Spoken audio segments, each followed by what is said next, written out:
गजपति जिला पारलाखेमुंडी पुलिस को बड़ सफलता। टाटा पावर रे कार्यरत जड़े कर्मचारी और तार सहयोगी मिसी एकाधिक स्थान में चोरी करुवा घटनार पर्दाफाश करिछि पुलिस। अभियुक्तों पाखरु 114 ग्राम सुना, 9 किलो रूपा, नगद 33,000 टंका, 2टी मोबाइल फोन, गोटे हार्ली डेविडसन बाइक सहित गोटे स्कूटी जबत करिछि पुलिस। सांबादिक सम्मेलन में गजपति एसपी जतीन्द्र पंडा एने तथ्य रखिछन्ति। गत डिसेम्बर मास 12 तारिख दिन गजपति जिलार वरिष्ठ सांबादिक द्विजेन्द्र नाथ पाढ़ी घर सुना गहना और 25,000 नगद टंका चोरी हो जाता।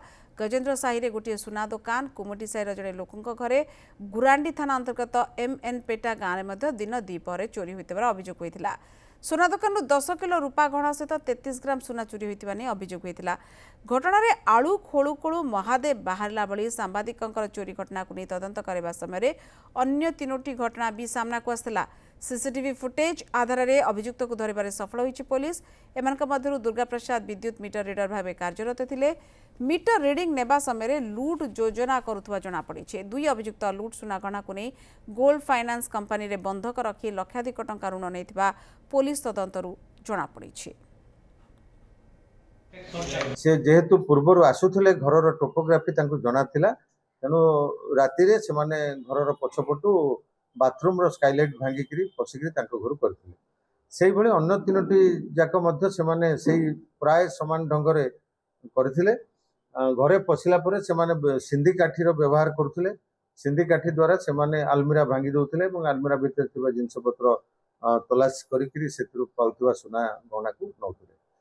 से दुई जन को आम आज से जो टीपीएसडीएल जी मीटर रीडर सी हूँ मुख्य नायक क्राइम ना हूँ दुर्गा प्रसाद बेनिया, से कंड्रा स्ट्रीट पार्लाखेमुंडी एवं सहित सहयोगी देव मंडल सी से कंड्रा स्ट्रीट पार्लाखेमुंडी बासिंदा। ये दुई जन को आम गत काली गिरफ्त करूँ। आज से कोर्ट चालान कर रामगोविंद आचार्य आम गजपति प्रतिनिधि अच्छा संपर्क में अधिक सूचना नबा। रामगोविंद, ये जदि टाटा पावर रे काम करुले मीटर रीडिंग नबा बहान रेकी करुवा जना पड़ी सफलता निश्चित भाव में गजपति जिला पुलिस को। देखो पूर्वर गजपति जिले पारलाखेमुंडी सहर में देखा गले 2023 पर अपराधिक गतिविधि बढ़िबार लगी। पूर्वर जेहेतु यहाँ मॉडल अंचल पूर्वर बाहर चोर आसते चोरी कर फेरी जाते किसी घटना देखा मिलता कि प्रथम थर पर पारलाखेमुंडी सहर लोक ही जी टीपीएसडीएल मीटर रीडर भाव काम करते चोरी कर घटना सामना को आसे लोक जन को सब मीटर रीडिंग बाहर करने से घर लोक सदस्य रहते कि नहीं समस्त जिन को अनुधान कराया चोरी करने चोरी करने बाहर थे।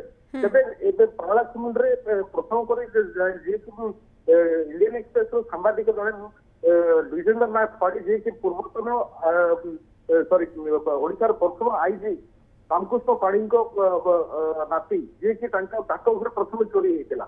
चोरी हवा ठीक 2 दिन भितर पारलाखेमुंडी कुमुटी साइड गोटे जड़े सम्राट लोक करुणा नारायण राव जी की घर चोरी होता। उभय चोरी घटना को देखा समान रूप चोरी कर पुलिस सूचना जना पड़ी एकापरी परिवार अनुपस्थिति एवं से कुआड जाऊँ समस्त तथ्य संग्रह कर चोर दुईटी चोरी घटना सामना को आसला।